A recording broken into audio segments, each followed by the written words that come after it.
Hey everybody, welcome back to The Stuff of Legend. My name is D'Lo and I have another fan casting video for you. And today we are covering Bane. And there is a reason why I didn't put the actual character's alternate ego alias on here, is because it's a little bit of a debated, more recently sort of revealed topic, but also somewhat not completely canon. So we'll just talk very briefly about that for a second, but I'm really excited to talk with you guys about who should play Bane, either in the DCEU, I know as the title is described on this video thumbnail and in the video title, but also who could play Bane for the Matt Reeves version, who could play Bane for other properties like in the DC TV and on HBO Max, CW, that sort of thing. So let's go ahead and shift over to a different screen so I can just give you guys a warm welcome.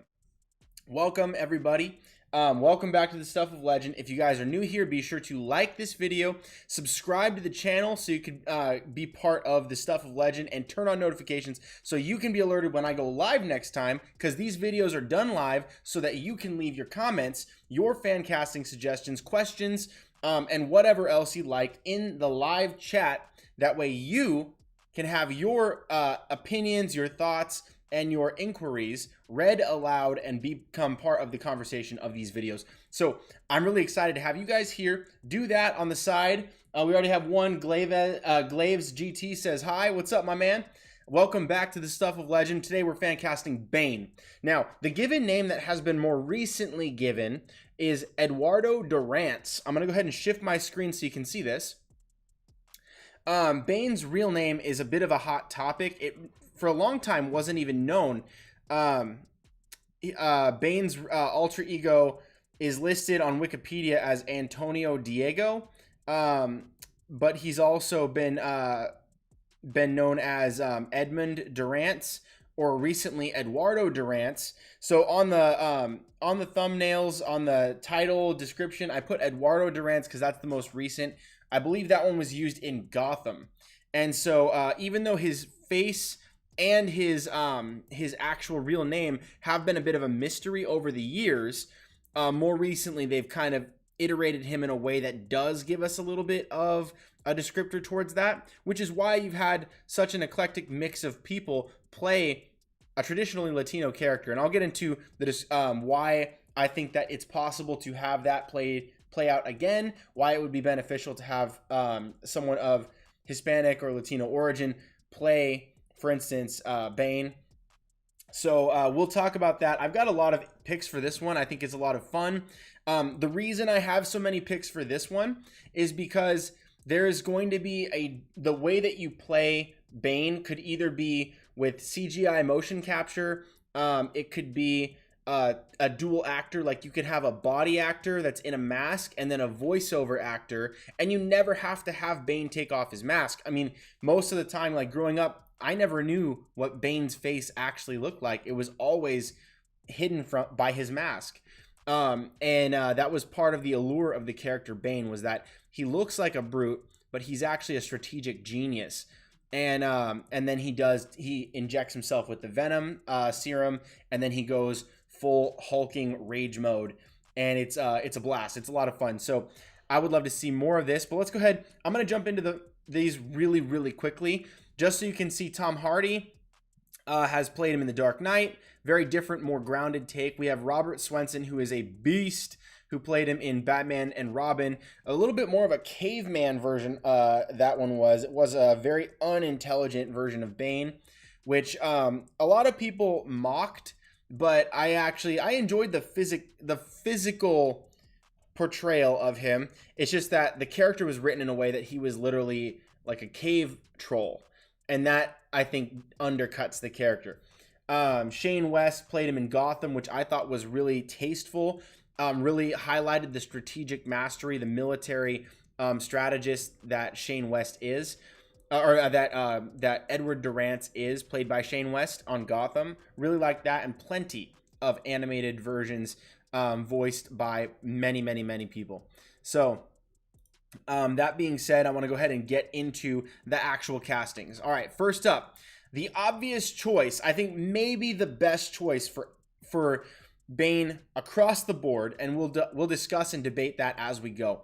But Dave Bautista here is 6'6", 51 years old. He is an action star. He's from the WWE, and he's been in plenty of films, including the very famous Guardians of the Galaxy in the Marvel Universe, both 1 and 2, including Avengers Endgame and Infinity War. The guy is a beast. And we've all seen the Boss Logic art of him as Bane, which I believe is this one right here. You can see this is an image of Drax the Destroyer just turned around, and a lot of the carvings on the back, or the lines on the back of Drax, were kind of muted a little bit, and then there was Photoshop used to add all of the tubing where the venom comes into the body. That to me is a brilliant art. This is what kickstarted a lot of fan art for Bane, which most all of it is incredibly good. You can see here, I mean, look at these iterations. Look at that. Very different stylings, of course, for different images, but you get the gist. I mean, Dave Bautista, he's Latino, but he's also, he looks ready to play Bane, hulked out even. He looks like he's ready for that. You could, of course, add to that and go full CGI on that if you wanted to, but, and he is very like luchador-esque. The WWE is no stranger to having luchadorian kind of styles for their wrestlers, and luchador is wrestling. I think it fits. I think on every level it fits. I think it would be a huge waste to have Dave Bautista for him to be available and not use him. So I think he's the best pick, but you guys let me know what you think down below in the comments. And before we go, let me just zoom back in on the back shot of this one. This image here looks really cool. I'm loving these images here. This looks super good. All right, and so then let me go ahead and shift the screen. I did some art for this. My art is much crappier than all these, but you can see here Dave Bautista on the left in a picture of him in the WWE, and then I just added the mask to that, and then the Venom tubes as well into the backs of the gloves. And then you can see my next choice here is David Marietta Jr., who I'll talk about in just 1 second. But again, really great actor. I think the perfect actor for the role is Dave Bautista, but I also want to talk about a younger option for the role, and that is David Marietta Jr. Now, he's an up-and-coming actor that you may have heard of from Weird City. You may have seen him in Grey's Anatomy or the promo for Angelic's Ascension or Underdog. He's played doctors. He's played SWAT members. He's played officers, military personnel. And I have word that he's going to be in a few very exciting, very popular upcoming films. And I don't know if I have permission to speak about those just yet, so I'll hold my tongue on that, as I do know this actor personally. But very, very good for the role. This actor would be an ideal actor choice. Again, he is, I didn't read off his statistics for you guys. He's 6'2", 33 years old. If you're going to go for like the younger take on Bane, like if you're doing, what's his name? The Matt Reeves version. Sorry, I forgot Matt Reeves' name. Matt Reeves, Batman with Robert Pattinson. This would be the ideal age I'm thinking of for a Bane in the Matt Reeves trilogy. So Dave Marietta Jr., who you've probably seen in Weird City, he's the guy that gets shot by Aquafina, and I forget who the other lady's name is, but he stands up and he gets shot by them. Pretty funny scene. You can see a lot of the images here of him on sets in costumes as police officers, military personnel. He plays a lot of these roles because he's very fit, very large and intimidating, and I think that will be exactly what you want. Again, he is Latino, and that is also, again, going to help. He's also a big comic book nerd. You can see he wears a lot of Punisher, Captain America.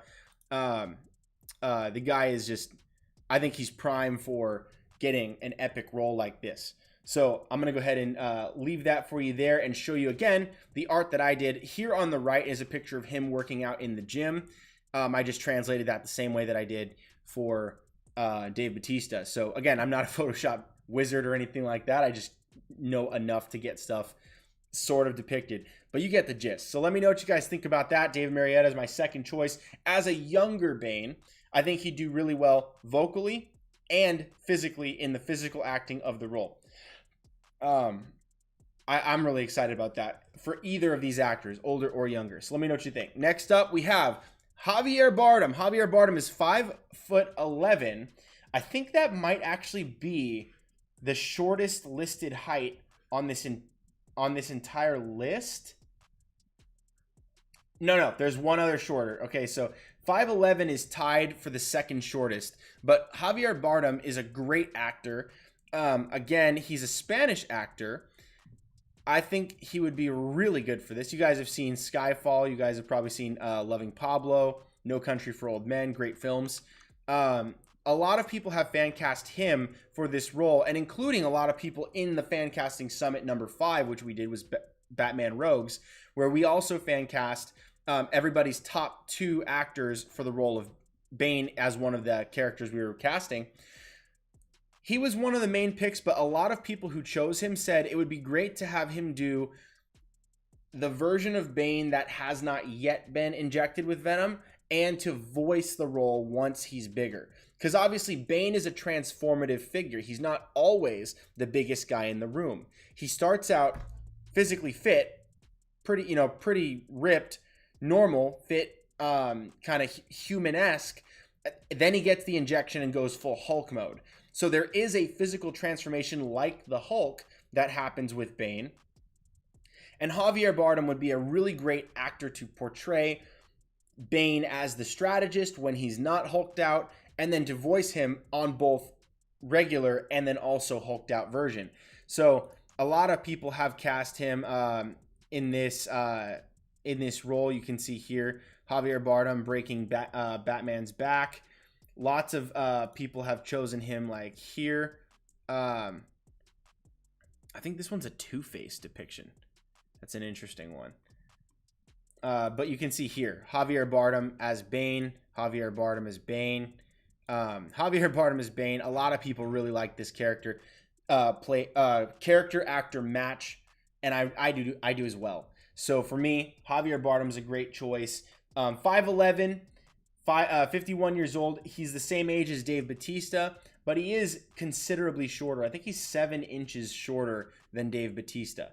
So Dave is much better equipped physically as a performer to take on that larger role, literally larger.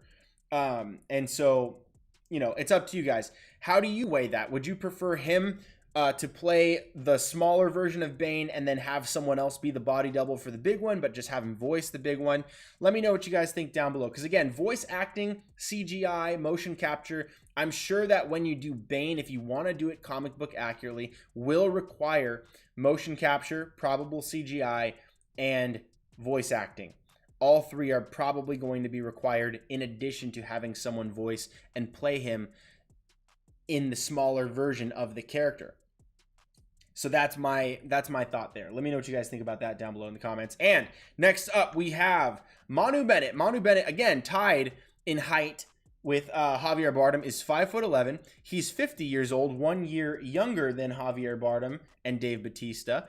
But his physicality is incredible. He's very, very fit. He played in Spartacus, the Shannara Chronicles, Arrow, again, Spartacus, Blood and Sand, Spartacus, Gods and the Arena, The Hobbit, An Unexpected Journey, where he was he became very familiar with motion capture and and physical stunt work he's been doing for a very long time, especially fight sequences. He played Azog the Defiler in The Hobbit, and he also played Slade Wilson on Arrow. He played Deathstroke.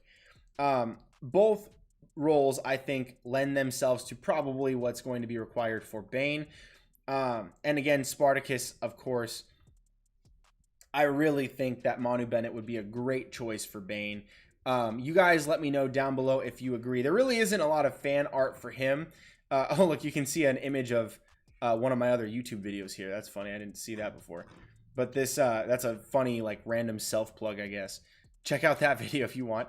And then also, yeah, so just let me know what you guys think about Manu Bennett playing Bane um, in a DC project. What I think, for if you're gonna do a television series, like for instance, I keep mentioning, if HBO Max decides, hey, why don't we do a martial arts style Batman, villain of the week, and every episode you have a new villain, and it builds towards like a grand fight scene with either Ra's al Ghul or Bane or or Deathstroke, or somebody could be the main villain that it builds up to. Manu Bennett would be a great choice for that. Again, he was one of the better parts of Arrow, in my opinion. I really liked him as Deathstroke, and I would love to see him get to play another role, play Bane. So let me know what you guys think about that down below. All right, next up we have Matthew Willig. Matthew Willig is 6'8", big boy, 6'8", 51 years old. Again, same age as Dave Bautista, same age as Javier Bardem. But he is taller than all of these gentlemen so far, but he is not the tallest on my list. He's actually, I think he's the 5th tallest on my list. Get that, 6'8", and he's the 5th tallest. All right, and that was not by design. It just happens to be. But he's been in We're the Millers, The Horde, Year One, Eruption LA, The Employer, The Bounce Back, Happy Birthday, Ancient Empire, The Benchwarmers. You might have remembered him from The Benchwarmers towards the end. But anyway, really, this guy I think is really underrated. I think he gets put in some comedy roles to counter the fact that he's constantly playing villains. But I say just lean into the villains.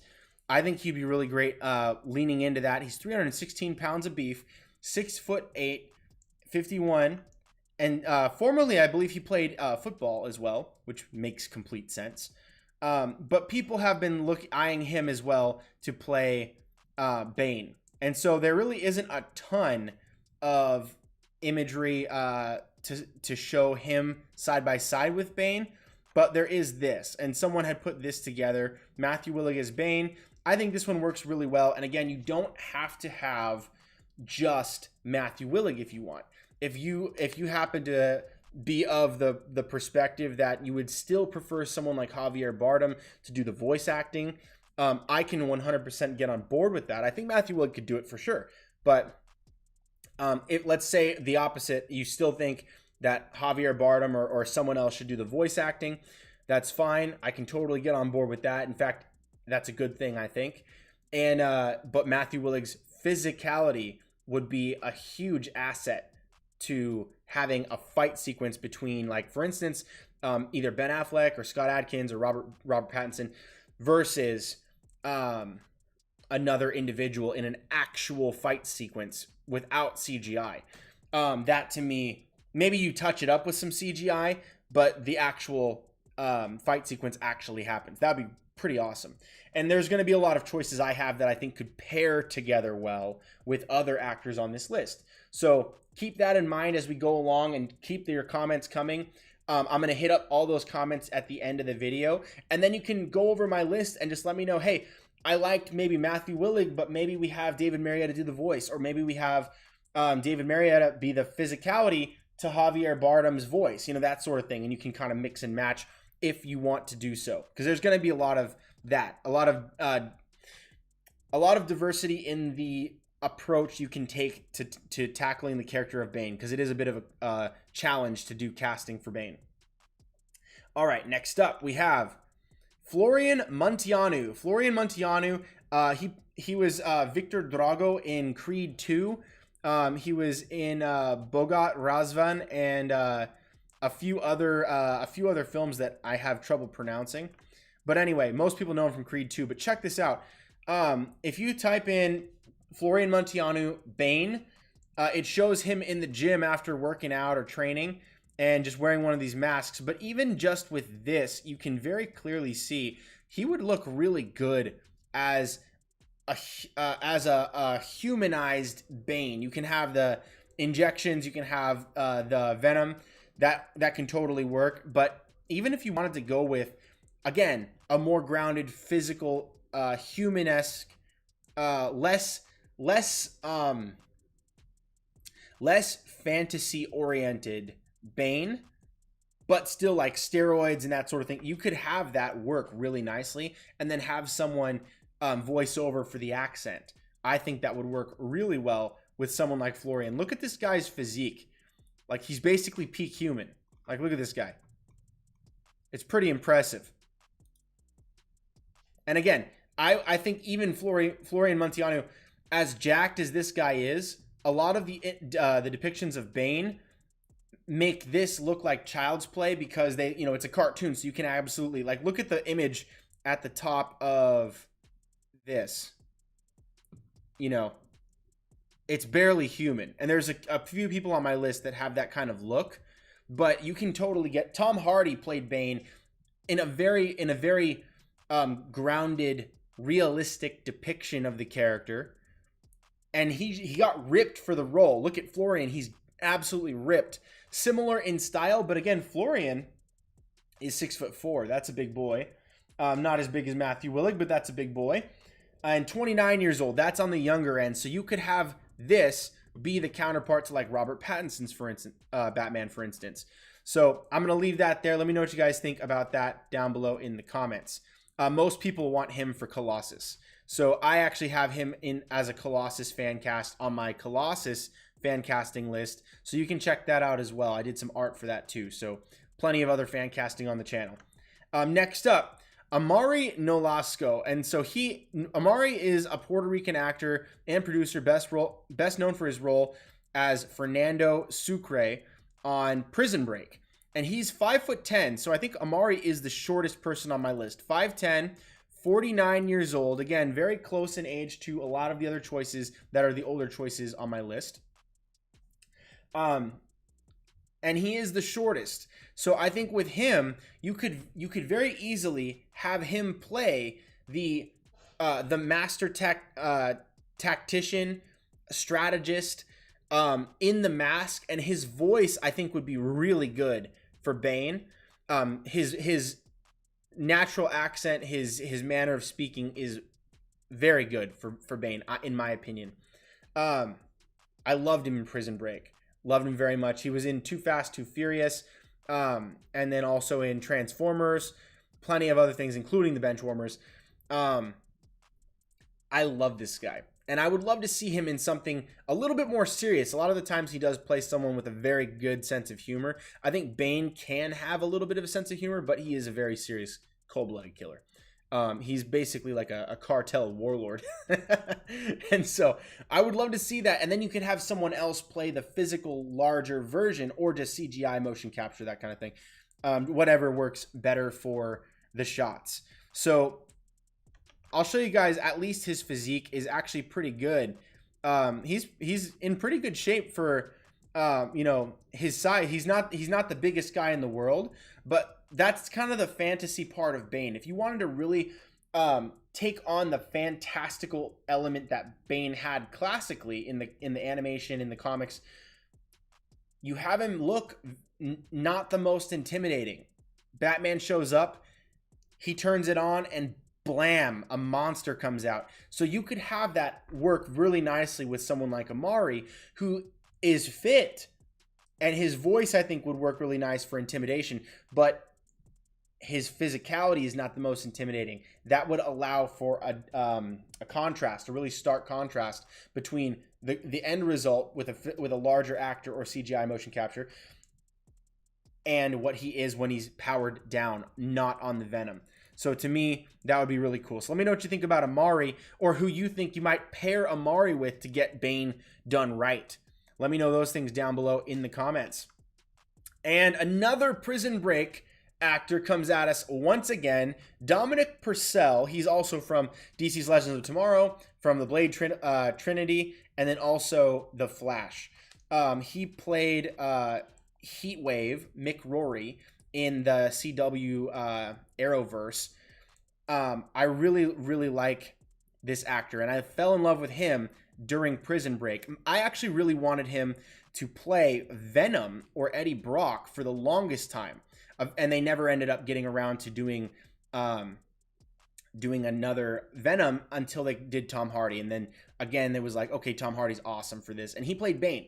So this is me kind of flipping that casting and saying, even though most people wanted him, people who did fan casting, mind you, it's not a huge community, but there's a lot of people now.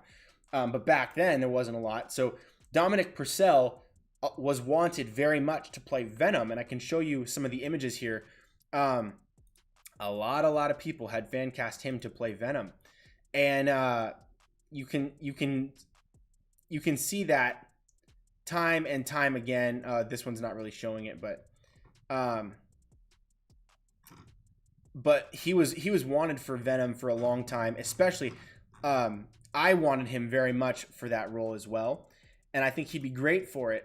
But he's also, I think, a really good choice to play Bane. And again, I might pair him with someone considerably larger for that. Once he Venoms out. Once he Venoms out, you got to have a monster, an absolute monster. But he is incredibly fit, super intimidating, and I think he would do a really good job playing Bane. And that's the beauty of the character Bane too, is he classically never really took his mask off. So you didn't really get to see his face at all. You just got to see a person and then a monster. And that's kind of what it was. Dominic Purcell is 6'1", 50 years old, right around the same age as a lot of the other picks I've got, 50 to 51. And 6'1" is a tall guy, but not the tallest guy in the world, and certainly not the tallest guy on my list today. All right. Next up on the list, Roman Reigns. So if you guys are WWE fans, I don't know how to say this name exactly right. The Lady Joseph Anoy, I think that's his name. Roman Reigns is what I know him as, what most people refer to him as and know him as. He's not Hispanic. He is Pacific Islander. I believe he is Samoan, similar to Jason Momoa, Dwayne "The Rock" Johnson. If I'm not mistaken, I believe he is. But this guy, my goodness, his physique is just prime to play Bane. I mean, you just look at him.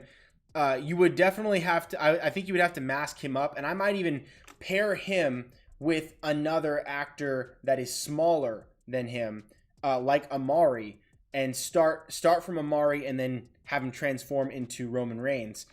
But you could get a lot done as far as again, stunt work and acting, physically, like person to person instead of CGI and motion capture. You could do a lot of fight sequences and stunts with someone like Roman Reigns or Dave Bautista, who have extensive stunt training and are incredible athletes.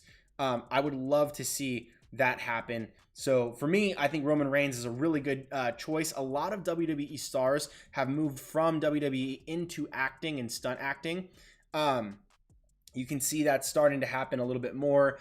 Even Sasha Banks, female WWE superstar, is going to be on the Star Wars The Mandalorian. So a lot is going on, helping WWE stars move into other projects. And a lot of these projects being very high profile, big, like superhero action heavy roles, which suits them very well, very nicely. So I like that. Let me know what you guys think about Roman Reigns being Bane down below.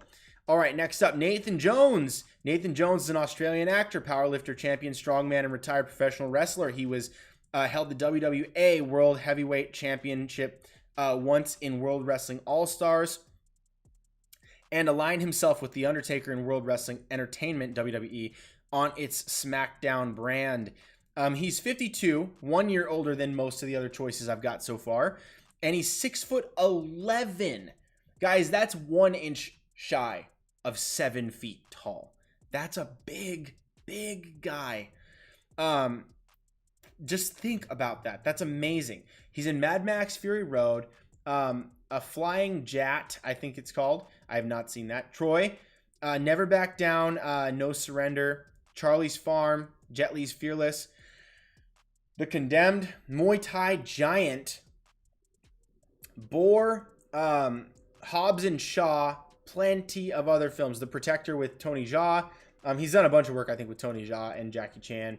Conan the Barbarian. You can find his work extensively. He's been doing a lot, especially in the realm of martial arts and fight sequences. Because again, these WWE superstars are just chomping at the bit to continue doing epic stunt work. Once their WWE careers are kind of, you know, they're no longer the star of the show, and someone else's time has come to become that superstar in the industry, in the entertainment showbiz industry for WWE and WWA.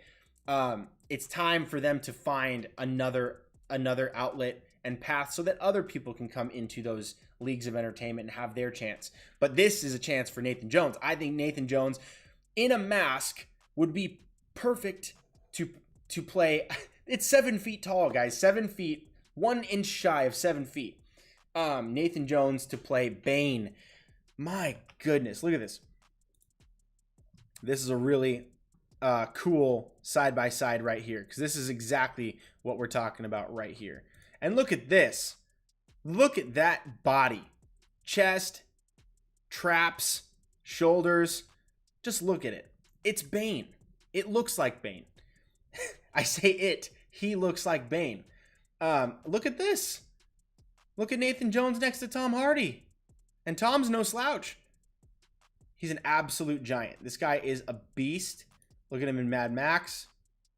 It's just crazy. It's absolutely wonderful. I would love for Nathan Jones to play Bane. At least the larger portion. You can have a voice actor do the vocal acting for Nathan Jones, but have Nathan Jones step in once the venom kicks in.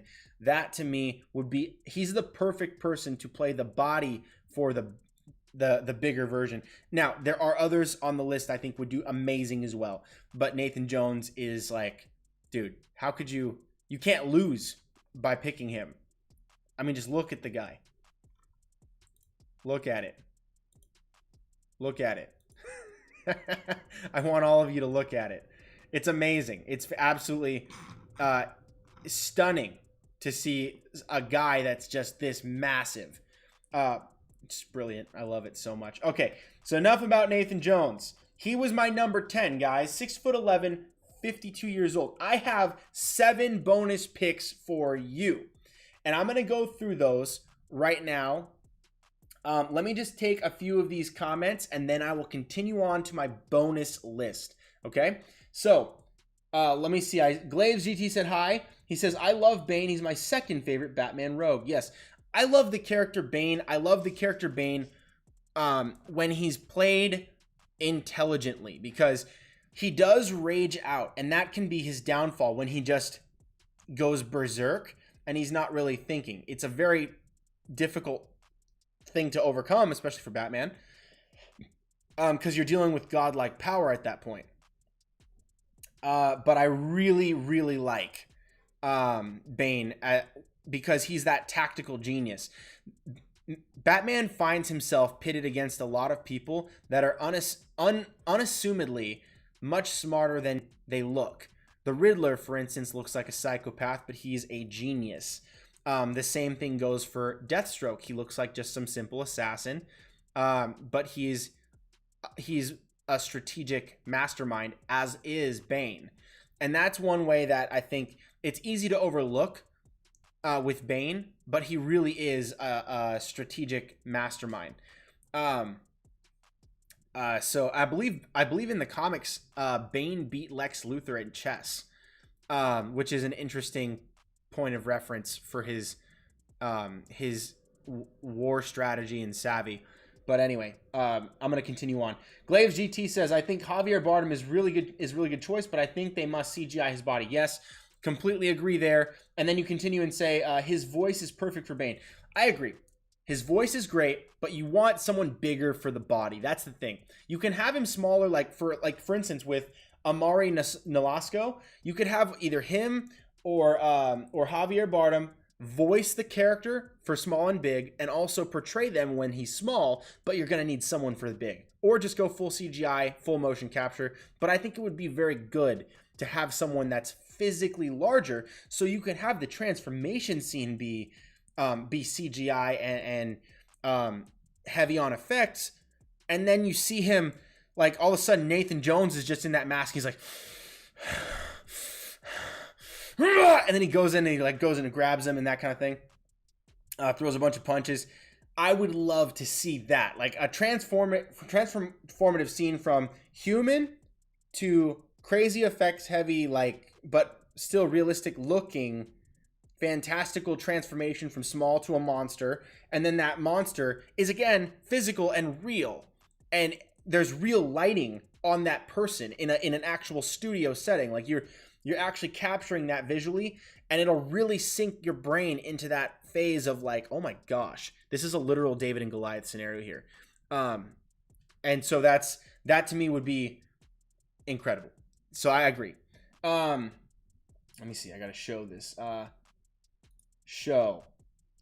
Fizzy says Manu Bennett isn't Latino. That's correct. Manu Bennett is not Latino. I believe he is he New Zealander or Australian? I'm sorry for mixing those two up. I am ignorant, apparently. Manu Bennett. Let me just go here and see if I can. Zealand. He's New Zealander. So Manu Bennett is New Zealander. He's not Hispanic, but he could probably play a Latino. It wouldn't be too far of a stretch, but again, that's the beauty of Bane is he's constantly wearing a mask, and so you could have someone else play. You could have someone else play the voice of that and just use Manu Bennett's physicality. Again, that may be an extra step. You may not need that, but I do think it's an option. And so Fizzy says Oscar Isaac, Theo Rossi, Gabriel Luna, Pedro Pascal, Josh Segarra are all perfect choices for Bane. I'll say Oscar Isaac is not. Theo Rossi, I don't know who that is. Gabriel Luna, I know who that is. Pedro Pascal, Josh Segarra. I think Gabriel, Pedro, and Josh are perfect. I don't know who Theo Rossi is. I'll look him up at the end. Oscar Isaac, I'll say I don't think he's a perfect choice for Bane. I think personality-wise and vocally, I don't see it. And he's not big enough to play like Big Bane. So you'd basically have him play Small Bane, and then still, in my opinion, it'd be better if he had a substituted voice. So then why even have him? For the other guys, though, they're Latino. I think Oscar Isaac, I think he's Latino, and what else is he? Or is he like Middle Eastern or something? Hang on. Oscar Isaac.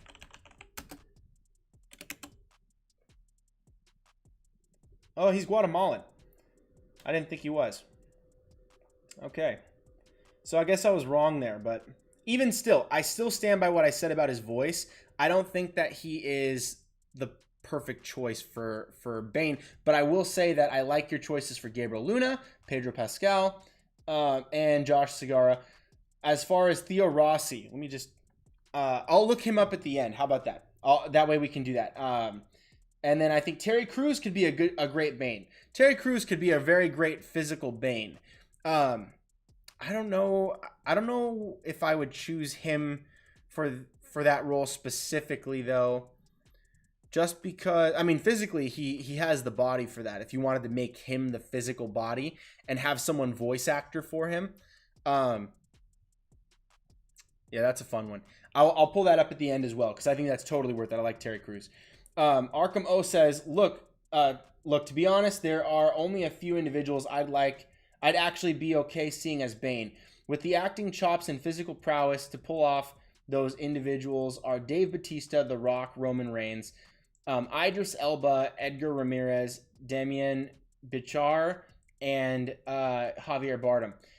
I'll look up those people at the end as well. And then Jenna James says, I like that Arkham. I agree. And then 100 Arkham. Only a few can play Bane. Oh yeah, because Arkham O was saying that. Yeah, so she's agreeing with Arkham O. She says, Arkham, only a few people can play Bane. The list of people you named, for the most part, I agree with. Anything outside of that would be okay. As a TV, HBO Max, Bane, but not film to me. Yeah, and so again, I agree with that, what you're saying, Jenna James. There are certain individuals I would prefer to see in a TV setting and certain individuals I would prefer to see in a movie setting. Even though I really love, for instance, Sorry, I have my list right here. Even though I really love Javier Bardem, I think he's more of the voice I would choose for a film version. For TV, I would have a different set of people and reasonings, but it also depends on who the Batman is and what's the age of the Batman, that sort of thing. So there's factors that could play into this theoretical casting, right? But I'm with you on that. I think that I would separate that HBO to DCEU. And then Jenna James says, at least. And Mark Lester says, Bautista is my pick for Bane. 100% agree. I think that's perfect. Glaves GT says, my first pick is Javier Bardem for the voice and Bautista for the body. That's a good one. Bardem for the voice, Bautista for the body. That's a very good matchup. That's solid. And I would pick that for the film. For TV, I would probably go with other individuals, because you also have to look at like what's the cost of hiring these individuals. Certain individuals ask for significantly more, and certain individuals don't, and they're more accustomed to the TV scheduling, the TV setup, and I prefer television. I think now. I used to prefer movies. I prefer television now because of long form storytelling. I enjoy more content. More to me is better than less. Not always, but I like it when you can really take your time and build characters. If you're gonna do a martial arts style like film, you can get away with that for sure. I know Scott Adkins has worked with I think it was who was it? Dave Bautista. I don't remember who. It was either Scott and Dave Bautista or another white martial arts guy was in a movie with Dave Bautista where Dave was the Muay Thai champion or something and killed his brother, I think it was. There's usually a lot of like family like murder rivalries in these martial arts films, but that's kind of what I would sort of want for the Batman TV series if they ever get around to doing that, is to just have villain of the week. Every episode is a new villain, and it's building towards a final showdown with a main boss like Deathstroke or something like that, or a group fight to save and rescue Gotham for the whole season or whatever. I think it'd be really fun. Next, I don't want to keep ranting about it because you guys have heard my thoughts on that a billion times. But yes, I agree. And then Glaves GT says my first pick. Oh no, wait, we already read that. Jenna James says Javier would be a good Bane opposite Keaton or Affleck's Batman. Heck, even for Pattinson too, a wiser, older version. I think that's a good perspective to have Bane be the wiser, older, more cunning, experienced fighter, strategist, warrior. It creates a really uphill battle for Batman, even more so than usual. So for Bardem, I think that's a good choice. But again, I would personally pair him with someone larger for that with Bane. Jenna James says Dave would be a great choice too. After those two, I honestly can't see anyone else unless it's a combo thing. Like he's saying, yeah.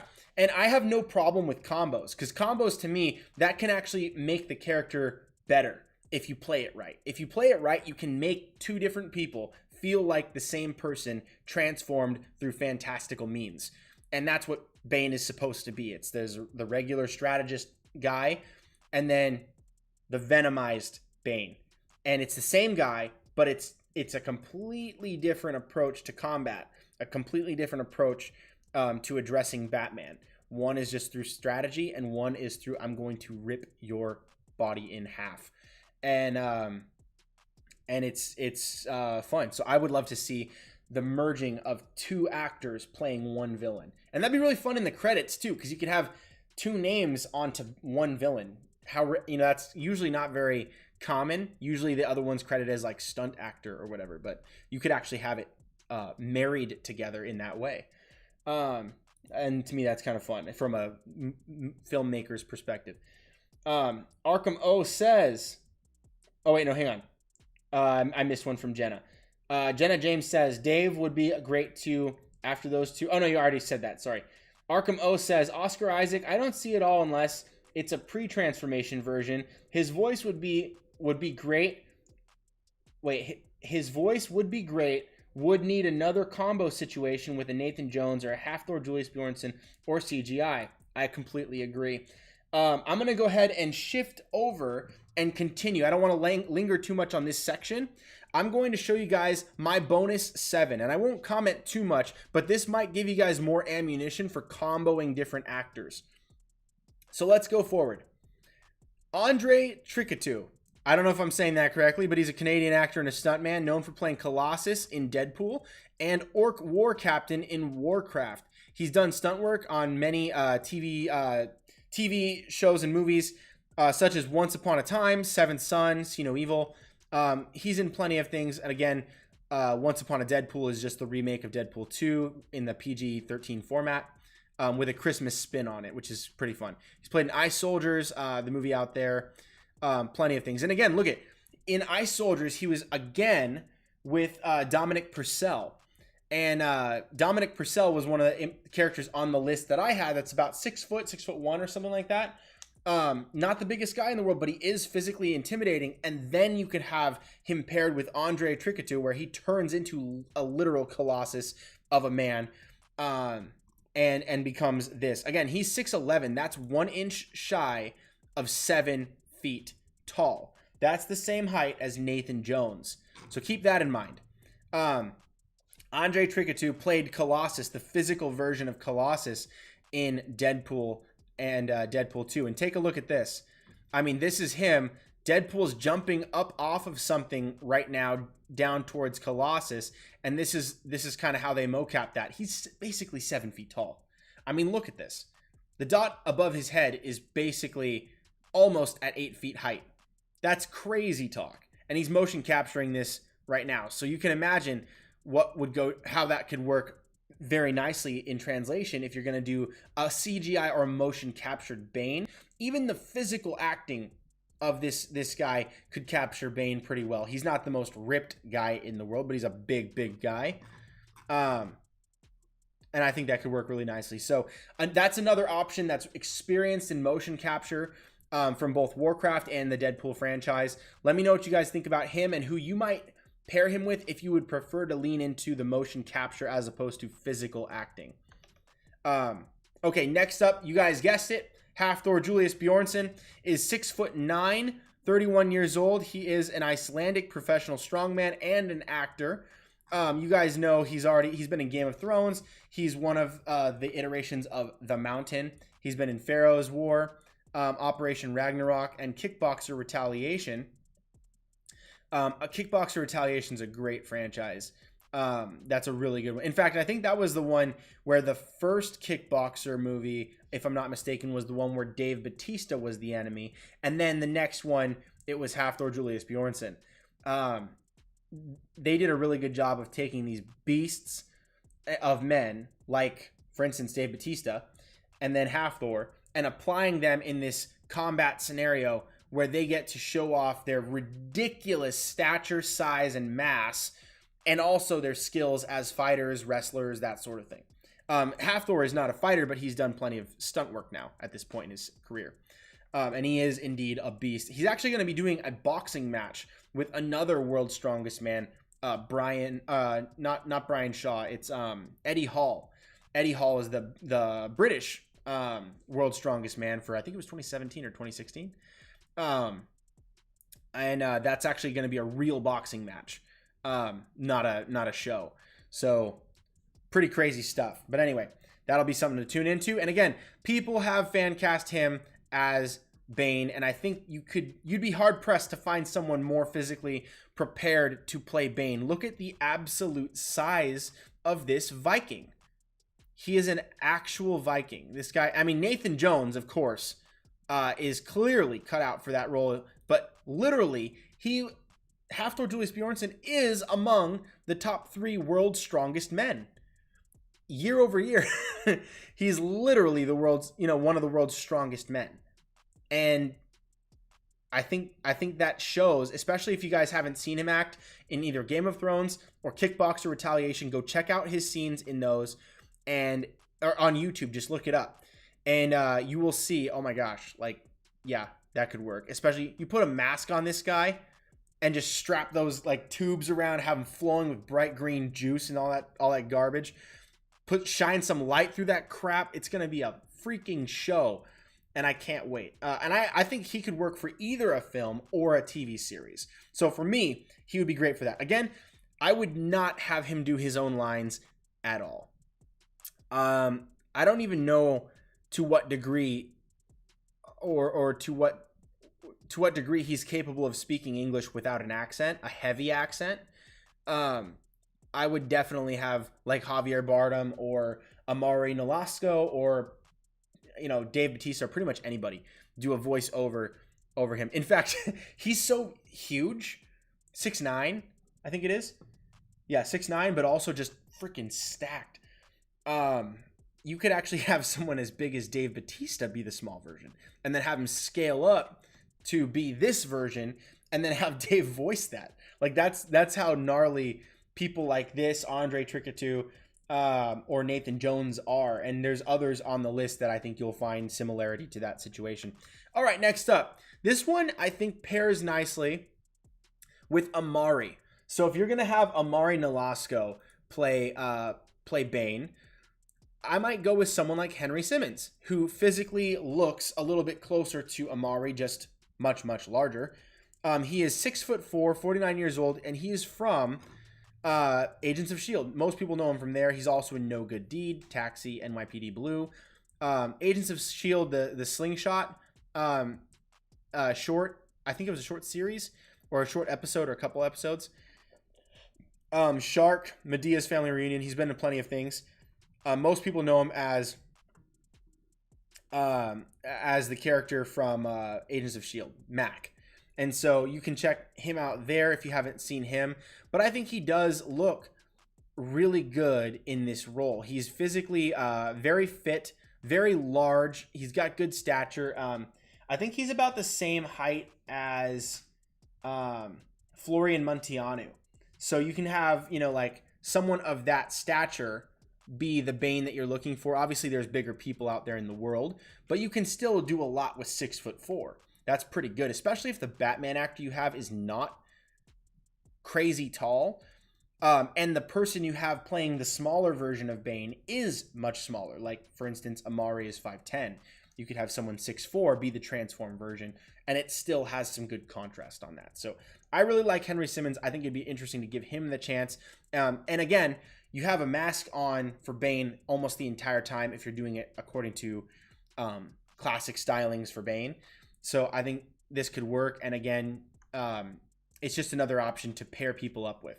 Let me know what you guys think about Henry Simmons getting a shot for Bane, or at least part of Bane. All right, next up, Brandon Mullaly. Many of you guys may have forgotten. I think he's not been doing a whole lot of acting in recent years. I think he picks and chooses his career paths a little bit more fine nowadays. Like he really strings it out, says, no, I don't want that role. I think he says no to a lot of roles now. But Brandon Mullaly, a lot of people wanted him to play Shazam. This guy is 48 years old, and you'll notice it doesn't say his height here, but I have it here for you. I've looked it up already. And Brandon Mullaly is, again, 6'4", the same height as Henry Simmons and Florian Munteanu. Big guy, and most people wanted him to play Shazam. He's in Mr. Deeds, The Longest Yard, Dodgeball, A True Underdog Story, Collateral, Reno 911 Miami, Meet Dave, Balls of Fury. He does a lot of comedies. He's in the, I love this movie, The Master of Disguise. That's a good one. The Chosen with Rob Schneider. He's a really funny guy, and I thought he would have been a great choice for Shazam, for transformed Billy Batson, so Captain Marvel's Shazam. And a lot of people saw that as well because he is jacked, really ripped dude, big guy. But I also think that with a mask, he could be a really nice choice or counterpart to play Bane if you wanted to go that route. Not a lot of images of him as far as fitness nowadays, but judging by how his face, neck, and hands kind of look in this more recent image, I do think that he actually, I do think that he looks pretty fit. And so I would have no problem putting a mask on him and pairing him with another smaller actor. And I think he could actually probably voice the role as well. I don't think his voice would be a problem at all. Just whether or not he could do a sufficient Latino accent. Anyways, let me know what you guys think about Brandon Mullaly down below. All right, and then next up we have Conan Stevens. Again, this is a man that also played the Mountain on Game of Thrones. Different actor than obviously Half-Lord Julius Bjornsen, but this guy is 7 foot 1 inch. He's 2 inches taller than the other people tied for tallest on my list. He's a beast. I mean, this guy is just an absolute legend. He's 44 years old, which is actually younger than a lot of the other choices on my list. Most of the choices I have are like 51, 50. I have a couple like 29, 33, 49. Most of them are right around 40, 49 to 51. But he is actually 44 years old. And I think he's a really good choice. You see him in Vikingdom, Bangkok Adrenaline, Game of Thrones, Death Squad, Temple of the Undead, Mystic Blade, Power Kids. He was in The Hobbit, actually. He played one of the main orcs alongside, what was his name? I can't remember what the orc was. Let me see if I can pull this up, because it's gonna bother me if I don't remember the actual character name. Let me see if I can find him. The big long cast for here he is. He played Bolg. That was the other one. So Manu Bennett played Azog the Defiler, and Conan Stevens played Bolg. So that's pretty cool. He played a really big orc with motion capture. And so again, you're dealing in motion capture. I think it works really well. He's played a lot of physical combat roles, again, in the same role that Half-Lord Julius Bjornsen played as the Mountain. Look at this guy. This picture doesn't really, I mean, the one on the right does a lot of justice as far as how big he is. On the left, he looks like a fairly normal guy, but that's because he's proportional. His muscles have bulked out to the point you can't tell his arms are longer than your legs. But it's again, really impressive. I'd love to see maybe him get a chance to play a physical Bane on like a TV series or something like that, and then have someone else voice the role for him. That'd be pretty sweet. So let me know what you guys think about 7 foot 1 Conan Stevens as Bane, or the physical part of Bane anyway. All right, next up we have Pablo Schreiber. So this is the one that I was contemplating. He's a little bit thinner than some of the other choices, but we have seen images of him at bulk, as he has bulked up a little bit for some roles, for like American Gods, for instance. He's 42 years old. He's 6 foot 5. 6 foot 5 is really good stature. And American Gods, Den of Thieves, Orange is the New Black, 13 Hours, The Secret Soldiers of Benghazi, Skyscraper, Law and Order Special Victims Unit, and plenty of others. But there's images of him like before and after having worked out. To me, he's not the same level of bulk that a lot of the other choices are on this list, but he is still a very large guy. And I think that he was picked to play Master Chief in the upcoming Halo project. So I think he is very capable of physical combat, plus his work on American Gods. I think that he is a good choice if you want to do a physical adaptation in a mask that is a little bit more grounded, but still transformative. You know what I mean? So it's not like freaking taking Amaury doing them and then going to Half-Lord Julius Bjornsen, or for instance, Nathan Jones. In this case, 6 foot 5 is still a very tall guy, very big guy, and he would be very muscular, but it would come across a little bit more grounded if you wanted a slightly more realistic take on a fantastical, transformative version of Bane. So that's my 2 cents on that. Let me know what you guys think about Pablo Schreiber, again, playing a parable version of Bane, with a slightly more human take on the character.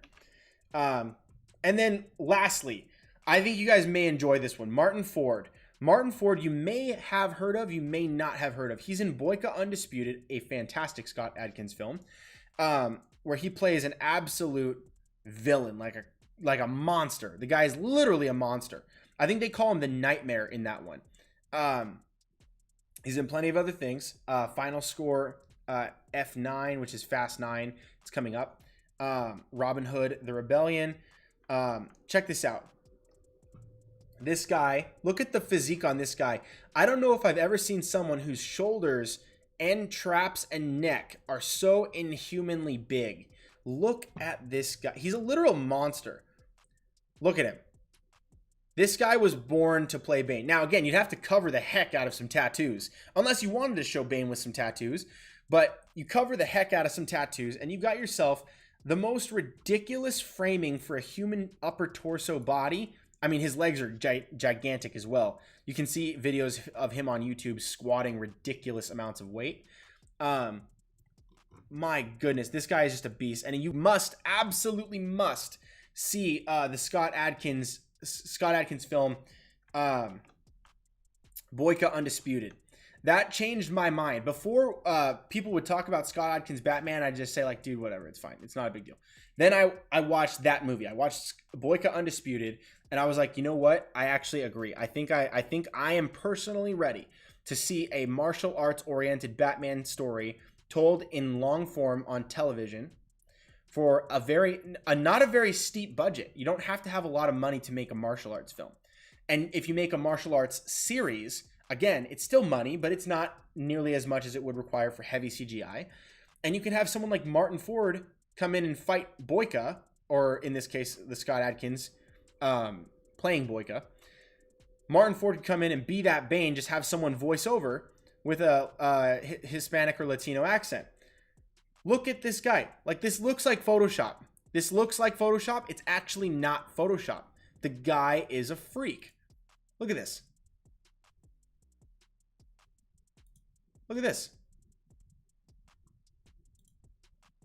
He's ridiculous. And I love that. I think that's the larger than life aspect that whoever transforms into Bane needs to have. And you'd have to sit him in the makeup chair for a while to cover all those tattoos. But I think for the most part, that's completely doable. I think he would do it. And I think he'd kill it. He'd be amazing. And just to go over some of these things, I found this image, which is hilarious because 3 of my choices are also here. And people think the same. Like, they think aesthetically and they also think talent. And I think Martin Ford has both. As far as the voice, I would have someone voice over. But you could get anybody to voice over Martin Ford, and you don't even have to have him powered down, really, if you didn't want to. Which would also be really funny. Like, you could have him unplug and then just like have him like pass out. To me, this works really nicely. So again, this is not my image here. This is just off of Google, but I have all 3 of these guys on my list as well: Nathan Jones, Martin Ford, and Julius Bjornsen. Half-Thor Julius Bjornsen. So let me know what you guys think about this choice, Martin Ford, Bane, down below in the comments, and I will take your questions and comments right now. Let me shift over so that we can take a look together. Okay, I'm going to adjust my screen real quick because I just want to make sure that we have that. Okay, so let me see. I saved my spot here. Arkham O says... Oh, no. Yeah, Arkham O says, yeah, Manu is from New Zealand, but I wouldn't mind Manu playing Bane. Yeah, I think I agree there. You know, even if he's not from, like, Mexico or Latin America, I think that it would still work really well. Even if it was just the physical aspect, if you wanted to do that. Nate, and then Arkham O says, nah, Isaac would be a better option as DC's Reverse Flash or Captain Cold. Dude, I think he would kill it as Captain Cold, personally. I really like that option. And he was my favorite part of the sequel trilogy. Him and Kylo Ren I really liked, but The Last Jedi really sucked as far as treatment of Oscar Isaac's character, Poe Dameron. Because he was my favorite part of the first film, which was The Force Awakens. I loved him in that. I love the X-Wing. I love his style. His friendship with Poe was just awesome. With Finn. So they had that bro thing going on. They just hit it off without a hitch, and he trusted him, and it was just really cool. And then they just took a steaming dump on that in The Last Jedi, and to me, it didn't fit character-wise. The character arc was just completely tossed to the wayside. So I got really bummed out about that, specifically because of the treatment of Oscar Isaac's character. I get kind of like latched onto certain characters sometimes, and so then unfortunately when the writing dips on that character, or that character suddenly becomes irrelevant to the story, oftentimes my interest in that story also wanes. So not sure if that's a flaw or if that's how it's supposed to be. A flaw maybe in the writing, but to me that was one of the bummers, was because I was like, dang, Oscar Isaac's sick. I love his character. I bought the Funko Pops. I was like, dude, I'm all in for Poe Dameron. Get me some of that X-Wing action, and then they totally just took a steaming dump on his character. So yeah, that's how I feel. Those are my hurt emotions. Anyway, so Arkamo says no to Terry Crews. I'd use Terry for a role like Blockbuster or King Shark. Actually, yes, King Shark would be a really cool one for Terry Crews. And Blockbuster would also be a really cool one as well. I think I could find. I bet Terry Crews would be a really cool steal as a hero character. I find it really tough mentally to put Terry Crews into a villain role unless that villain role is likable, like actually appreciable, like as a character, as a person, empathetical.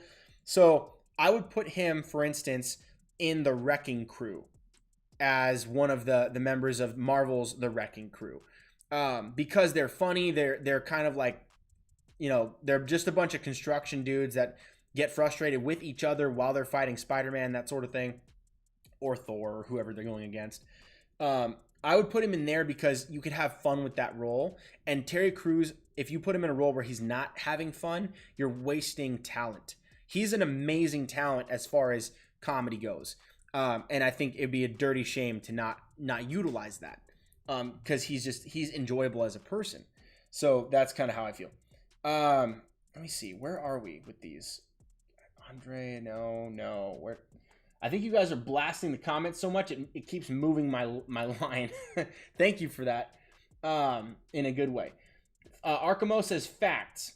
If played right, written and directed correctly, the combo thing can work, but the writer and director have to pull it off, and the two actors too. Yes, and that's a balancing act, and that comes down to good directing and good acting and good writing. You have to have it work. And so if you can keep the goal simple enough, you don't have to reach for the stars to make it work. And I think sometimes people assume that less steps is more achievable, but sometimes more steps, like for instance, having a voice actor over a physical actor where there's a mask, so you don't have to synchronize with lip movements or any of that. It allows for lighting to hit naturally and reflect naturally off of the person because it's a real person instead of CGI, and then you're trying to cast shadows onto a CGI character or onto the ground or onto Batman or whatever. It works often better. Even if there's more steps, sometimes it can come off more natural and therefore more perceivably better. You know what I mean? So there's a lot of elements to that, but I totally agree with what you're saying. It all has to come together. It's all about execution. How do you execute that plan? How do you execute that goal? Did it work? Can you make it work?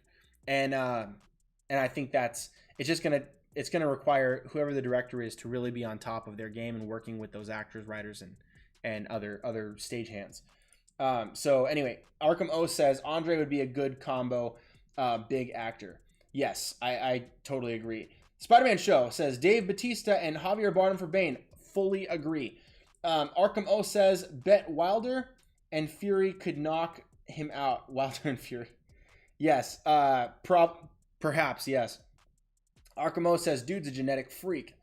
Were we talking about Wilder and Fury? I don't know which one you're talking about.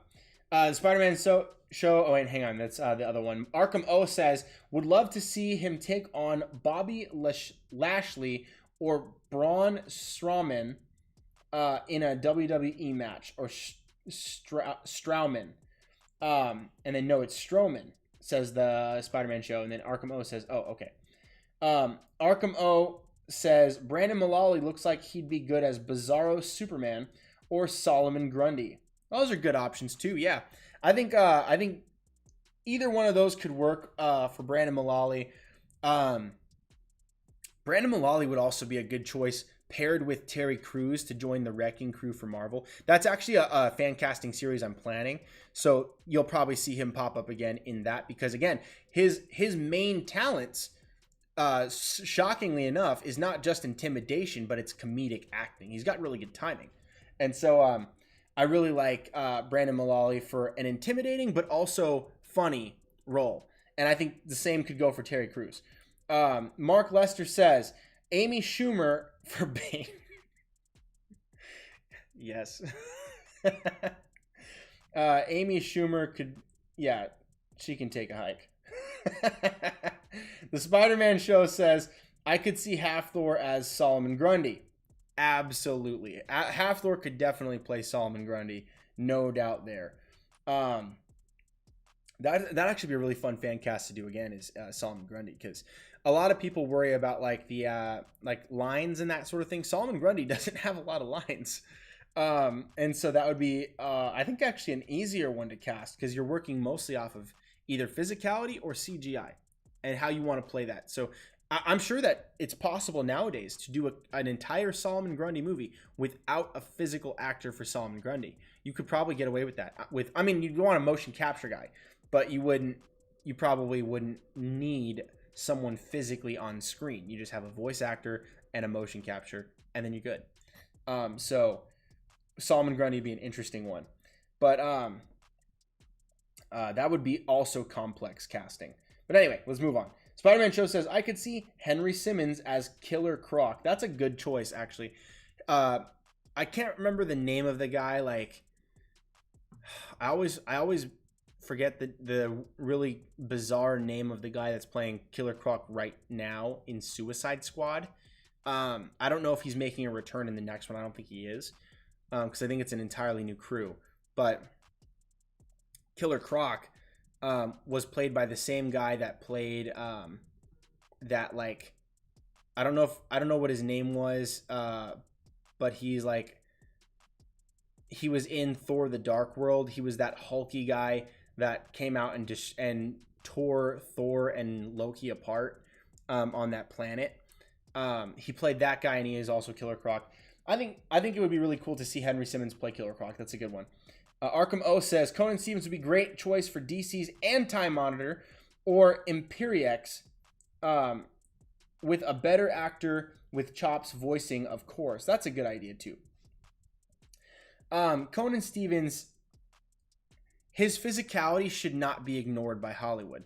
I think Hollywood should definitely look for those types of visual and physical assets wherever they can get it, because it may actually be cheaper for them financially, business-wise, but also realistically to convey the idea of a giant or a larger-than-life person with casting someone like him.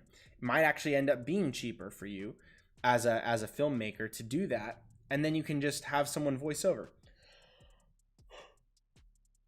You pay two people for the same role, you end up doing a lot less CGI.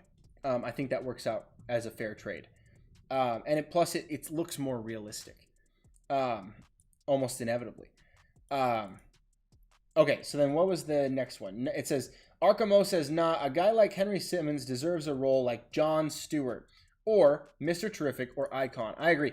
Henry Simmons would be great for those other types of roles, but Henry Simmons as Jon Stewart is a brilliant idea. I love that idea. I think he was in the bonus pick list for my my Jon Stewart casting, but I didn't have him in the summit. So that's coming down the pipe. So you guys get a little bit of a spoiler for that. But yeah, check that out. So that's good. Spider-Man Show says Brian Cage from AEW for Bane. Let me look it up. I'll find it right now.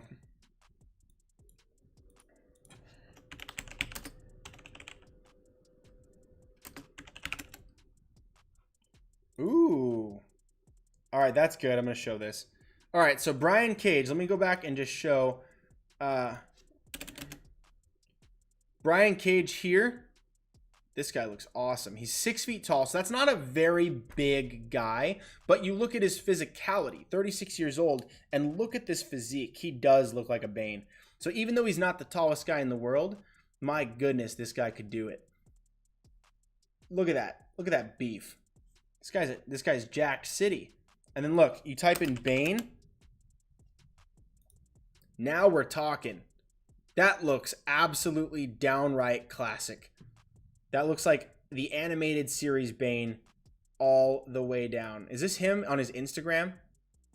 My goodness, that's perfect. Yeah, this guy's a big beefy jerk and everybody knows it. They love him for it too. Dude, that's cool. That's a great choice. All right, thank you. Oh, I think there was one up at the top that I forgot to pull up as well. What was it? Theo Rossi. All right, let's take a look at Theo Rossi. Yes. Okay. I can't believe I forgot about him. Shades from Luke Cage. This guy is awesome. I would really love to see him play that role as well. He has a style to him that is much younger in feel. Like, he's 45, but in the show, I actually felt like he was playing, that he was actually 25. Like, I felt like he was legitimately 20 years younger than he actually is. So I could actually cast him as a younger Bane and then have him transform up into someone like Henry Simmons. This guy's 5'11", but you could have like Henry Simmons or anybody, Dave Bautista, David Marietta. You could have, you know, anybody you want transformed up from Theo Rossi. That's a great choice. Good casting there. So I'm glad we circled back to that, because that would have been a bummer not to know that out the gate. Now, where the heck is my comment? I was looking. Oh, here we go. I found it. Okay. Pablo Schreiber, Arkham O says, Pablo Schreiber, unlike some of the last few, can actually act. I'd cast him for a role like Man-Bat or Clayface. I think with someone like Pablo Schreiber, he can absolutely act. He's a good actor. He is, however, he is also defined by his look, by his size. And that may be unfortunate if you don't appreciate that aspect of him as a unique trait. But I find that to be a really good thing. Man-Bat, I do agree, should be a little bit taller, but I think someone like Doug Jones, who has better experience with motion capture, would probably be better suited for a role like Man-Bat. Plus, he's already kind of creepy. Could play that like unassuming doctor, and then all of a sudden it's Man-Bat. For Clayface, I can see that. I can see him playing that for Clayface, although I did personally see whoever is going to play Clayface being a little bit more normal looking, so maybe closer to, you know, 5'11" or 6 feet tall at the tallest, and not super jacked or ripped or good at fighting, but just is a thespian, really expressive acting with a lot of motion and feel, and maybe is really good at impressions. That can kind of show off that aspect of that character. Because, again, Clayface was a thespian. He was an actor, a Hollywood actor, and then he, you know, got addicted to that, the chemical, which is supposed to make your skin younger. It ends up turning him into Clayface. Going with the story, the classic story, I would pick someone that is a little bit more thespian-esque. And less of a big, intimidating guy, because Clayface isn't big until he turns into a gigantic mountain of clay. And when he does that, he doesn't look like a person. And that will have to inevitably be CGI or motion capture. So that's kind of my thoughts on that. Pablo Schreiber could do it. I just think that I might pick someone else for that. Mark, and then Spider-Man Show says Mark Lester, LOL. Let me see. Did I look that one up?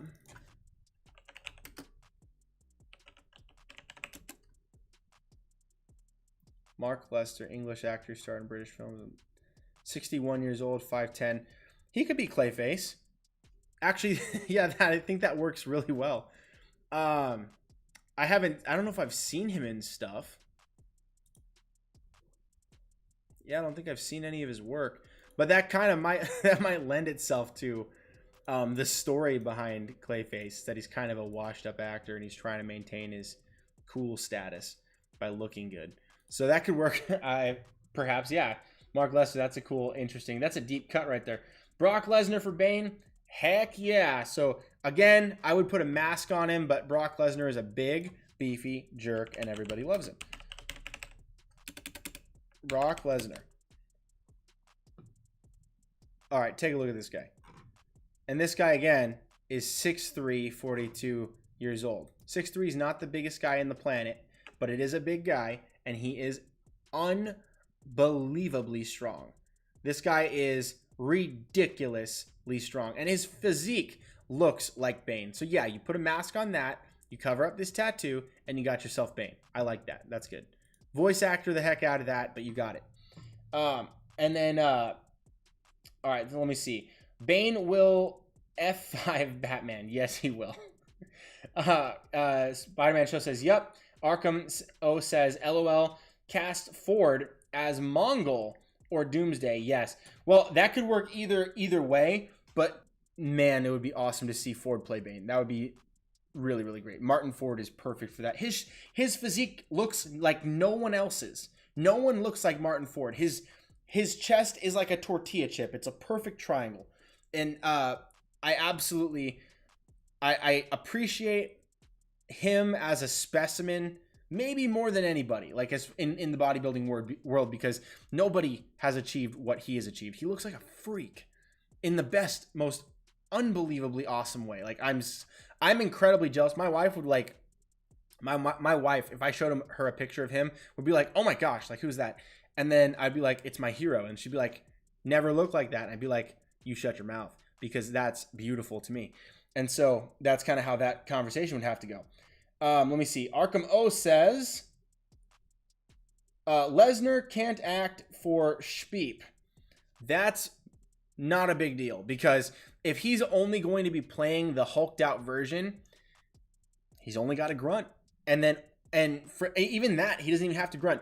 You put a mask over his face. You never see him. He's wearing the tubes, and all he's there to do is pick up Batman, snap him in half over his knee, and throw the body parts everywhere. And you have someone who's an incredible talented actor voice over his physical performance, walking around the room with extreme oozing physical superior confidence.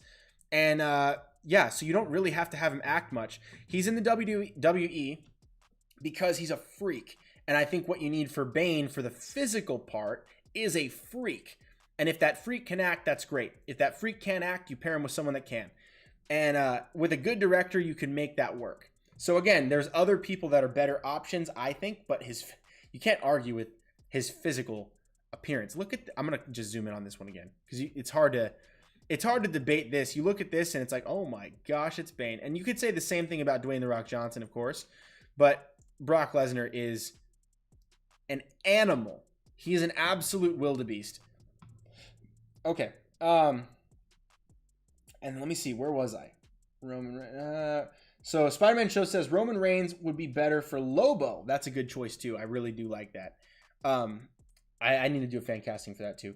There was Lobo actually made an appearance in that show called Krypton, and it was about Superman's grandparents. It was about Jor-El's dad. And what was his name again? I can't remember what the name was. Anyway, Zor-El or someone might have been. Regardless, Lobo was in that, and it was played brilliantly. I forgot the actor's name, but it was really good. I liked it, at least. The Arkamo says, at least these huge stunt guys have some acting chops to their name. That's correct. They have careers. They have history of acting. I don't know, I don't mean to like ruin Santa Claus for all of us who love WWE, but it's all scripted and it's all acting. It's acting performances that are rehearsed and prepped, and you went out there and you said your lines beforehand. You practiced shouting to the crowds and cussing out the opponent and all that stuff. It's all scripted, rehearsed, and they know the outcomes before it happens. And that doesn't mean that the stunts aren't real. These guys are some of the most incredible physical stunt actors and athletes you've ever seen. And that's why they're translating so well to things like The Mandalorian. You see him in Boyka Undisputed, you see him in like all kinds of martial arts films, and even George St. Pierre from the UFC. Not even something scripted like this in the WWE. You actually see George St. Pierre play I think it's Jack, what's it? Was it Jack the Leaper? What was his name? Batroc the Leaper. That's what it is. Batroc the Leaper. You see him play Batroc, and he did such an amazing job in Captain America the Winter Soldier that most people forgot that was a UFC fighter. And that's just how natural it is for these guys to get in front of cameras and beat people up. And so if that's all he's being hired to do, you've got yourself a winner. So yeah, that's kind of cool. And then let's see, where am I? All these, there's a ton of comments here, which is a very good thing. If Bautista is going to play Bane, he should do Bautista bomb at least once for yes, absolutely. Give us a Bautista bomb if he is going to play Bane. I find that to be a requirement. They should put that in the contract, and I think he should get paid a little bit extra for it. I think it would be absolutely splendid, and fans everywhere would just go nuts. And plus, that'd draw in a big crowd. Like, because Batman fans are not inherently WWE fans, and WWE fans are not inherently Batman fans. But if you find out a WWE star is going to be in a Batman project, and he's going to use his famous signature move, you're going to get some crossover. You're going to pull in some of those WWE fans to come over and be like, hey, I really got to see this happen. This is so cool. So that to me is a brilliant thing. And yes, it would be fan service done well. Mark Lester show, Spider-Man show says Mark Lester, yes. Arkham O says, LOL, only if he wants to. I know a lot of those guys want to separate the acting from their past in wrestling. Yes. I think I need to show the next part. Perhaps is, okay, I'll show this part. And it says, and Dave doesn't seem like the type to do stuff for fan service. It would have to be a natural thing the director put in on his own. Yeah, the director would have to push it. I don't think Dave wants to be co-related back towards the WWE. He's trying to grow towards bigger and better things. He wants to continue in the direction of Hollywood acting, and I'm sure he'd be willing to participate if the director was like, Dave, trust me, like, please do it for me. You got to do it. And if they're friends, if James Gunn was the one doing it, they're tight, and he'd be like, look, you've got to do this for me. Like, please do this for me. He would probably be like, okay, James, anything for you. So that's probably how I picture that going down. May not be the case, but I think you're right. He wants to pull away from that, but that might make him a lot more money by doing that, and you could actually put that in the trailer, which would go viral, and then you'd get a lot more tickets sold. So that would work in their benefit, which would be awesome.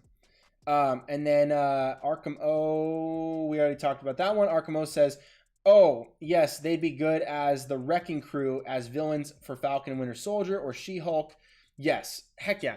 And I find that to be a really good assertion you just made right there, is that the Wrecking Crew would work really well in a She-Hulk project, or in a Spider-Man project, or in another Thor project. To me, you want some villains that are comparable in capability to fight the hero in a way that makes them the challenge. If you have literally 4 Thors versus She-Hulk, it allows her to shine in a way that we probably haven't seen anybody else shine so far, as an individual. I mean, Thor up against Thanos is pretty sweet, but we also saw him in tandem with other heroes. Seeing She-Hulk would be really cool against, for instance, Terry Crews, Brandon Mullally. There's a few other like bigger guys that are also known for doing comedic roles that I would like to assert there, but I'll talk about those later. Falcon Winter Soldier is a great place for that, but they might have their hands tied with Omega Red already. With She-Hulk, I find that to be a really good translative idea, because again, it goes back to Thor versus Hulk. And we've seen that in the MCU, and it would look really good on screen. It'd be a really fun set of villains to introduce as recurring villains. I would love to see Batroc the Leaper come back again and again and again. I would love to see some of these villains start to recur. And I know that a lot of people will probably disagree with me, but the way that it works in comics and animated series and just in general superhero stories is that these villains always come back. They always come back, and I find it to be a little bit of an interesting thing that some of these lower level villains are not recurring. They're not coming back. Batroc the Leaper was a quick toss away in the beginning of Captain America the Winter Soldier. He could very easily pop up in the beginning sequence of Spider-Man 3. Spider-Man has to take out Batroc. Again, maybe this time he gets away or he gets arrested, but it would be cool to see some consistency that some of these villains are still around and kicking. They're not all just getting locked up and dealt with. Some of them slip through the cracks, some of them break out of jail. That would add to the criminality of New York City for some of these guys, and for others, wherever they may be. It'd be cool to see recurring villains. All right, especially when you get into the X-Men, there better be some recurring villains.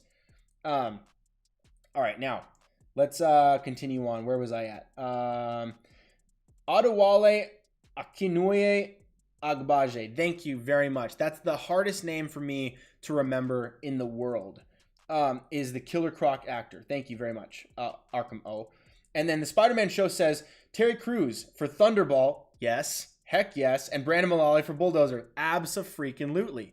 I am super, super excited for that idea. Another person I think would fit nicely into that kind of a wrecking crew. And you guys may disagree with me on this one, but there's plenty of options out there. So it's not like I'm saying this guy definitely. But I think that John Cena might be a good choice for a member of the wrecking crew. So you have to have 4, right? There's 4 of them. And he's also someone that I think could play a more serious guy that blends well with comedic acting. And he could kind of bounce off of that a little bit, have some chuckles from time to time, but be one of the more serious actors of the group, where he has less lines, but he'd also draw a big crowd.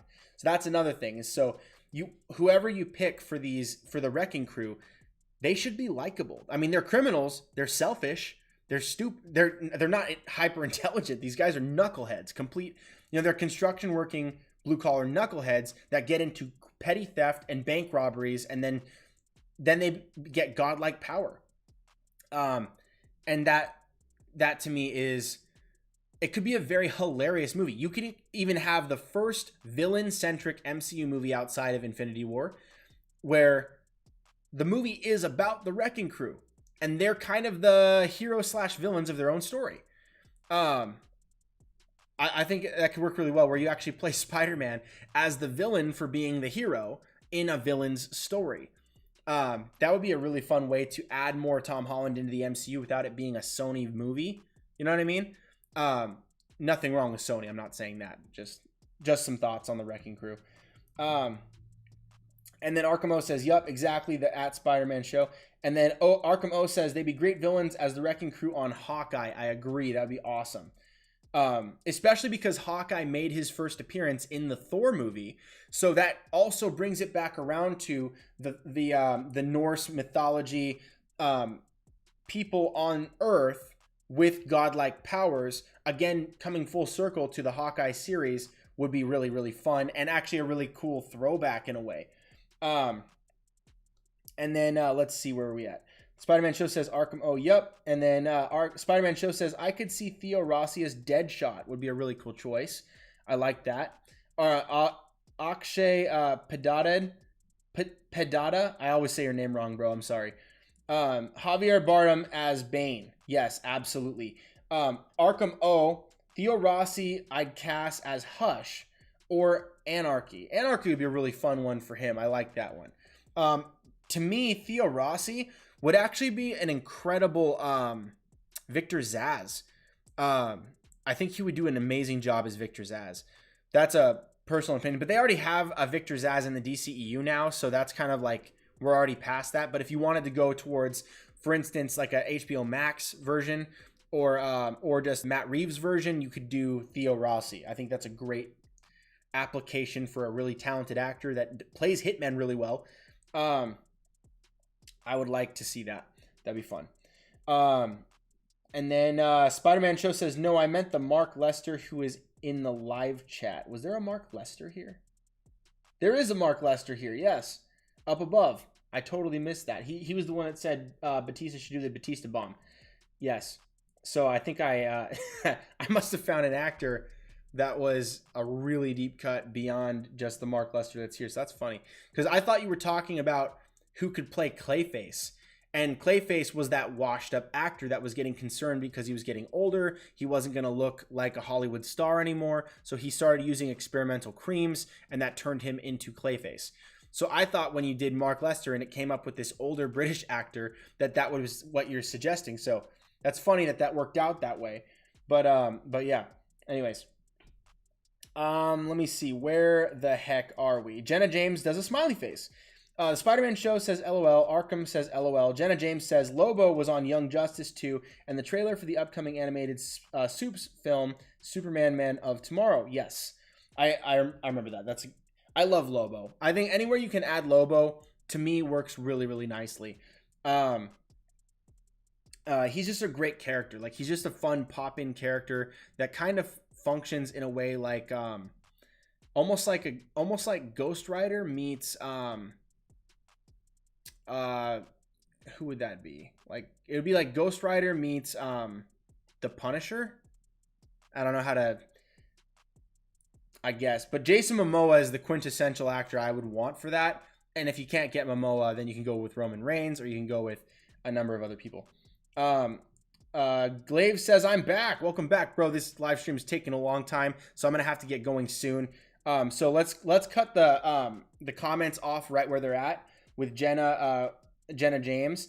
That way I can hopefully finish these really quick, and then I'll cut the live stream, because I'd hate to cut the live stream and have people's comments not addressed. I don't want to do that, but I've got work in the morning as well. So Jenna James says, if Gunn said it, Dave for sure would do it. I totally agree.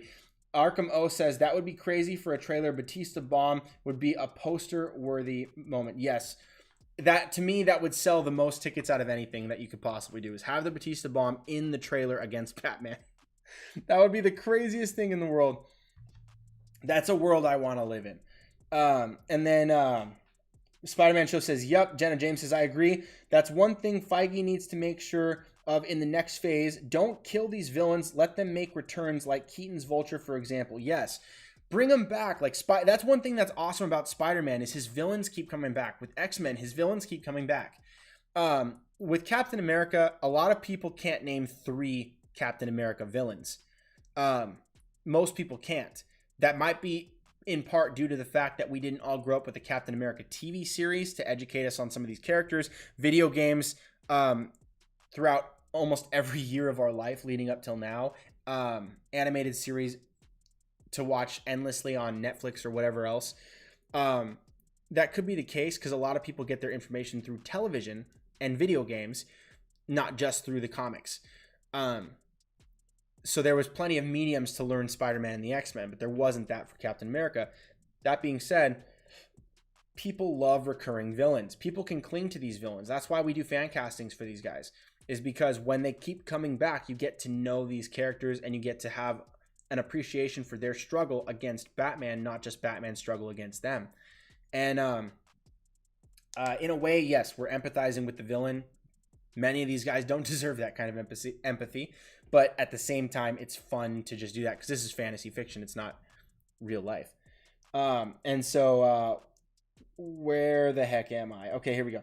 Jenna James says, yeah, he's Nigerian, that Croc actor. Yep. And then Jenna James also says, oh yeah, Cena would be great as a Wrecking Crew member, as pile driver. I agree. I think he'd be a good pile driver. Spider-Man Show says, John Cena for Wrecker, Jake Hager from AEW for pile driver. Let's look that up. I want to see that. Jake Hager.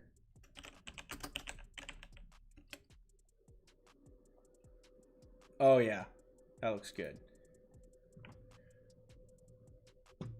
Yep, I think that would look really nice Big boy too. 6'7" is big boy right there. 38 years old is a little bit on the younger side. Yeah, that works for me. But I also, again, I want to see this guy act a little bit more. It looks like he was a professional wrestler and a mixed martial artist. So it looks like he actually does know how to actually fight, not just do the performance of a fight. I would love to see him.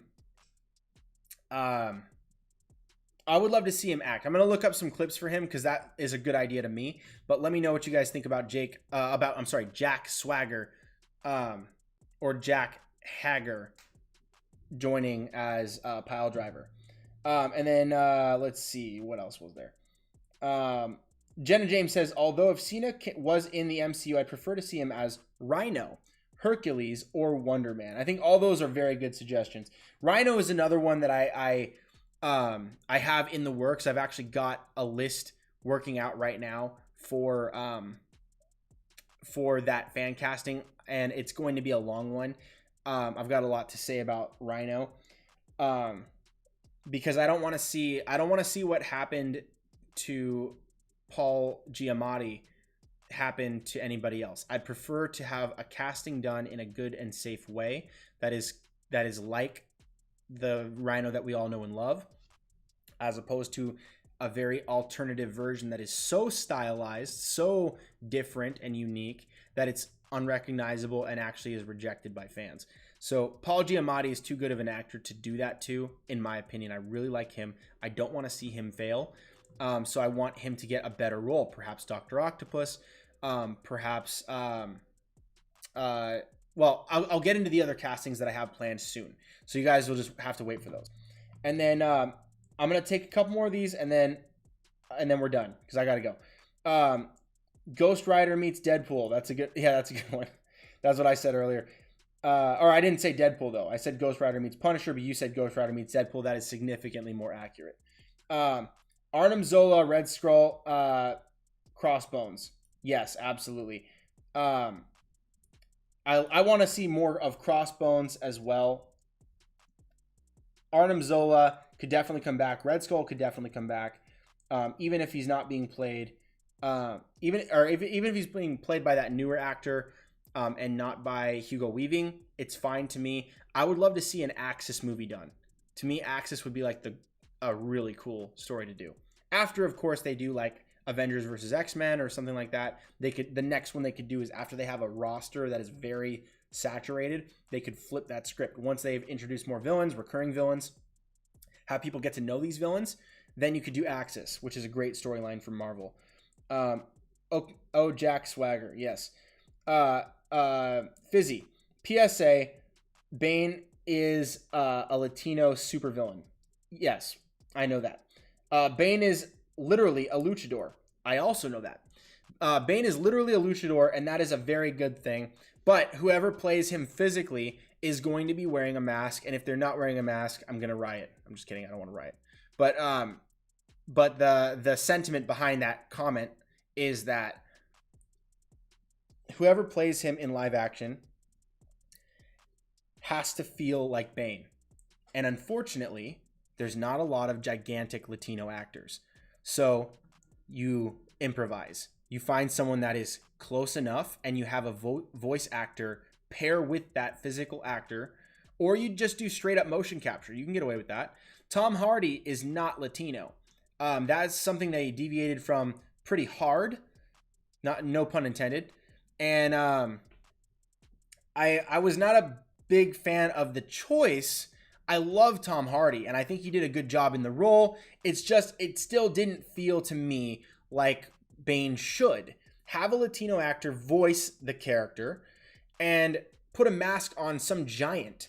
And then you can have the voice actor who is Latino play him in the smaller version. Then when he venoms out, boom, you transform into Hathor Julius Bjornsen or Matthew Willig or, like whoever else it might be, Martin Ford or Pablo Schreiber, Conan Stevens, somebody, Nathan Jones. And then that person's in a mask, so you'll never notice. And then that way the character can remain true to who they're supposed to be. But the performance can feel true to what the character is supposed to be. That's the thing.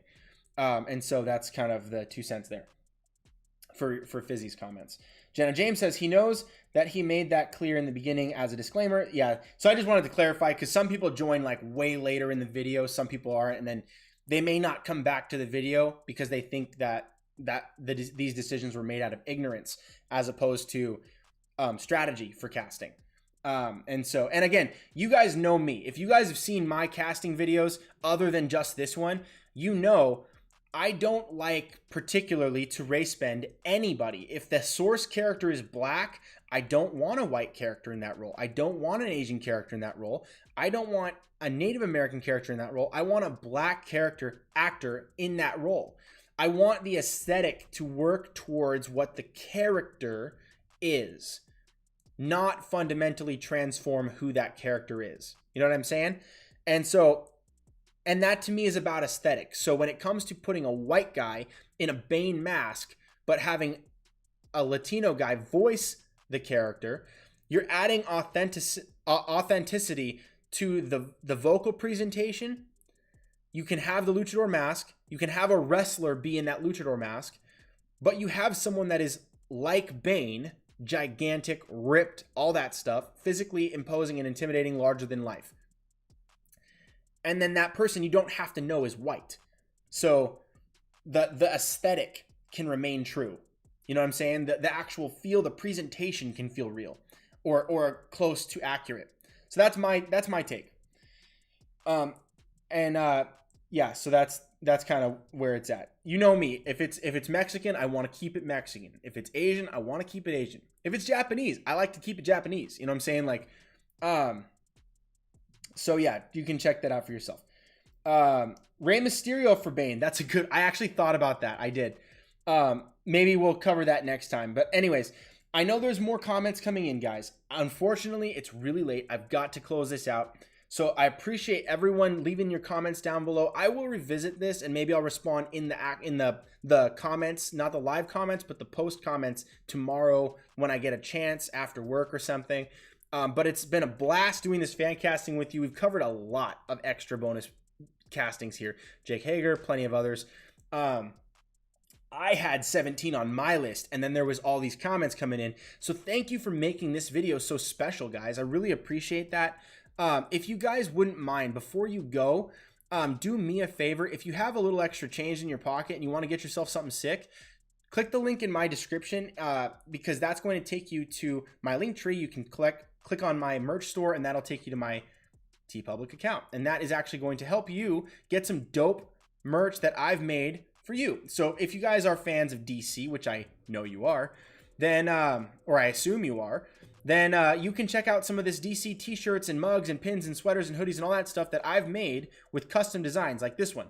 Hope starts with an H, stupid. And make Scott Adkins Batman. Bring back Batfleck. Or if you guys prefer, there's other designs as well, like your favorite Joker actors, your favorite Superman actors, your favorite Batman actors. I've got plenty of these out here on the channel, not just the ones you're seeing here, but on page 2, 3, 4, etc. And you can just go ahead and pick one you like. I'm going to go ahead and click on, for instance, I'll do this one here. Hope starts with an H, stupid, with the black and the white text here. You click here, it's going to take you to the shirts. $20 for a t-shirt. You can get some mugs and stuff, masks. They're even selling masks now, which is pretty funny. They have laptop cases, phone cases, onesies. I'm going to go ahead and just show you guys if you wanted to get, like, for instance, a tank top. Let's take a look. In the spirit of Bane, I'll show you how to get a tank top. You go here. You can switch from classic to tri-blend, which is a softer version, male or female. Change the colors if you like. But, you know, since you're Batman fans, you're probably going to go with the black, which to me works really nicely. It's just taking a second to load real quick because I'm live streaming right now, so it's taking a little extra long. But even if you don't, you can just go down here, click add to cart, and boom, you've just made me some money, and that's really helpful. So even if you don't have any money, guys, don't worry about it. This stuff ships directly to your door, but if you want to learn how to help me out for free, just go over and make sure before you leave this video, you like the video by clicking the thumbs up button, share it with a friend, comment down below, subscribe to the channel, and turn on notifications. Those 5 things are going to help me hit my 1,000 subscriber goal so I can start making money from the ads on this YouTube channel, because right now it doesn't make me anything, and the only thing that makes me money is those t-shirts. So please help me out if you can. Get yourself something fun like a cup, mug, travel mug, poster, that sort of thing. I've done plenty of art on the channel, over 300 designs. So, but if you don't have money right now, I fully understand, and I appreciate you guys. Thank you for being part of the video, but subscribe, because that's for free and it's going to help me out a lot. And then turn on those notifications, because I love having you guys in the chat, and that's how you're going to get notified so you don't miss when I go live, because I don't have a regular schedule per se. So just keep those notifications on, all right?